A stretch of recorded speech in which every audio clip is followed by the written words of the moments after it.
I am the last born in my family that follows and honors traditional values. In my sophomore year of high school, when both of my sisters both got married, my family got a big debt. I still remember my parents. They had to get up every day, work very hard to make sure that I still got a decent life and a good education regardless. I still remember my mom. She had to borrow money to pay my tuition fee when I was a candidate in the National Excellent Student Contest. And then I passed the contest, which meant that I got direct offers from several universities within the country. And when we got the news, my mom was the happiest. So, for your information, to get into that university, you had to get a score of around 29 out of 30 in the entrance university exam, which was obviously impossible for me because I was super bad at maths. And plus, you were very likely to get a job offer after graduation. And that is the reason why my parents wanted me to study to that university, because they want to feel reassured that I got a stable job, I got a foreseeable future. As much as I didn't want to disappoint my parents, I knew that this path was not for me.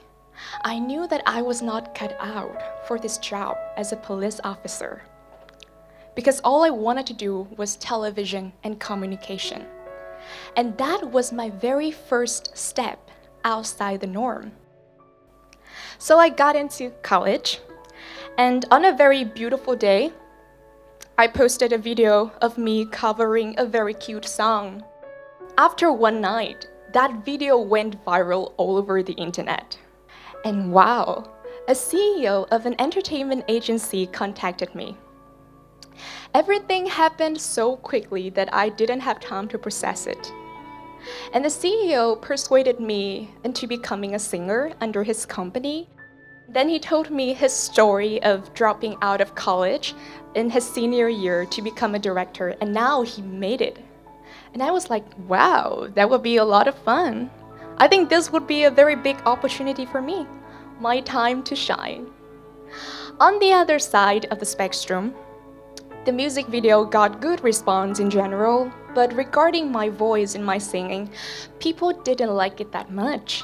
And of course, I was very sad and discouraged. I asked my parents for advice, and my mom asked me, so despite all the opinions of people on your voice, do you still want to pursue a career as a singer? And I was hesitating. During that time, I hosted 3 English shows on BTV7, which is the national education channel. And everything was going pretty well until I read comments on the internet, and most of the audience did not like my voice. And they complained about my hosting skills, my English. You know, if I was trying to sell you a pen and you didn't buy it, okay, I could blame the pen is not good. But when the product is me, it is getting harder and harder to sleep at night. And seeing me getting disappointed, being sad in myself from time to time, then my mom asked me, have you ever considered quitting this job? And an inner voice in me right at that moment told my mom, no, Mom, I still want to keep working because I know that I can fix it. And then my mom told me, then congratulations, I think that you have already found your passion. I soon realized that passion is something that pushes you through difficult times because you don't care whatever it takes to become better. I like to sing, but I didn't have enough determination to push myself through people's opinions on my voice, and I quit. That means I don't have enough passion for it. I like to do the job of a TV host, and I know that I have strong willingness to face and overcome adversity for what I love. And as a result, I rejected the offer of the CEO, and a lot of people I know and a lot of the experts in the industry told me that, oh, I think that was a bad decision.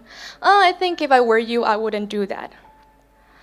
But the thing here is that the best advice is the advice that people give you for you, not the advice what would they do if they were you, because everyone is different.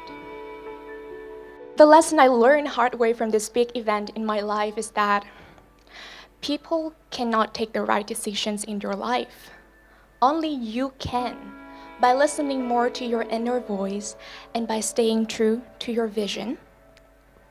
It can be very difficult to navigate in at first, but it is sometimes better to take a conscious decisions that might appear very crazy, very not right for others, than just following the norms blindly.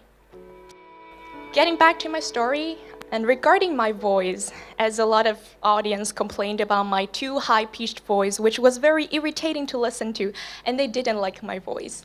I decided, and I was so determined to change my voice.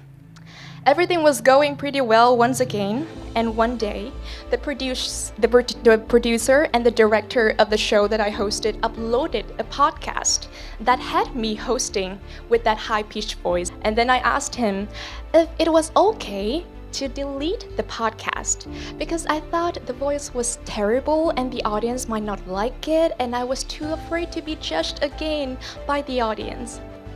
And then he texted me back, and I could feel the disappointment and the anger a little bit in his text messages, and he told me, "That voice was a part of you. Why did you deny it?"